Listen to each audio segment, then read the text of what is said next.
আসসালামু আলাইকুম। লক্ষ লক্ষ লোক আজকে এখানে হাজির হয়েছে, পথে ঢেউয়ের মতো লোক আসছে। সারা বাংলাদেশ জুড়ে কোটি কোটি মানুষ আজকে এই মুহূর্তের জন্য অপেক্ষা করছে। তারা তাকিয়ে আছে হাদির কথা শোনার জন্য। আজকে বিদেশে যারা আছে বাংলাদেশি, এই মুহূর্তে তারাও হাদির কথা জানতে চায়। প্রিয় ওসমান হাদি, তোমাকে আমরা বিদায় দিতে আসি নাই এখানে। তুমি আমাদের বুকের ভেতরে আছো এবং চিরদিন বাংলাদেশ যতদিন আছে তুমি সকল বাংলাদেশির বুকের মধ্যে থাকবে। এটা কেউ সরাতে পারবে না। আমরা আজকে তোমাকে প্রিয় হাদি বিদায় দিতে আসিনি। আমরা তোমার কাছে আমরা ওয়াদা করতে এসেছি। তুমি যা বলে গেছো সেটা যেন আমরা পূরণ করতে পারি, সেই ওয়াদা করার জন্য আমরা একত্র হয়েছি।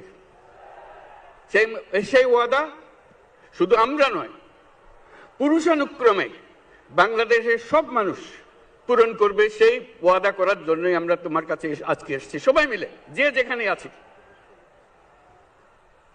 আমরা তোমার যে মানব প্রেম, তোমার যে ভঙ্গি, মানুষের সঙ্গে উঠা বসা, তোমার যে রাজনৈতিক দৃষ্টিভঙ্গি, সবাই প্রশংসা করছে। সেটা আমরা মনে প্রাণে গ্রহণ করছি, যে এটা যেন আমাদের মনে সব সময় জাগ্রত থাকে, আমরা সেটা অনুসরণ করতে পারি।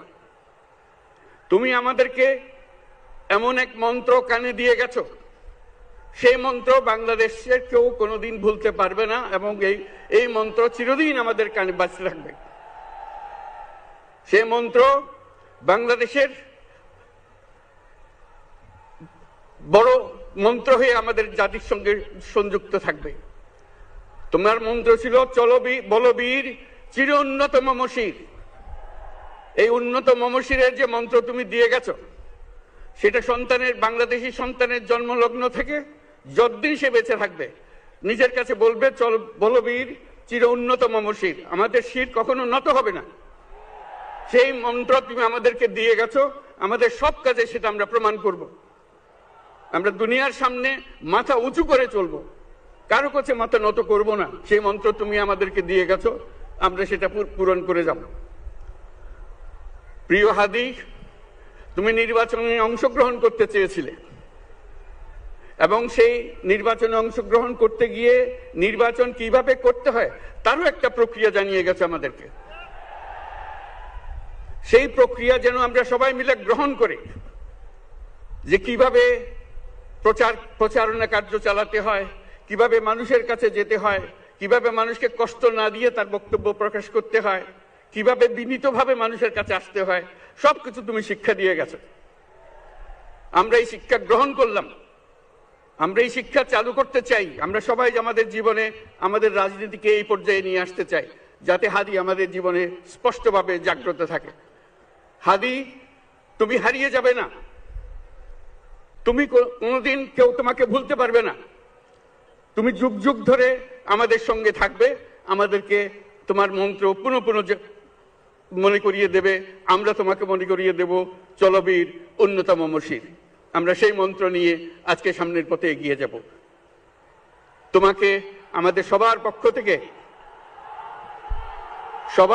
থেকে তোমার সঙ্গে ওয়াদা করলাম,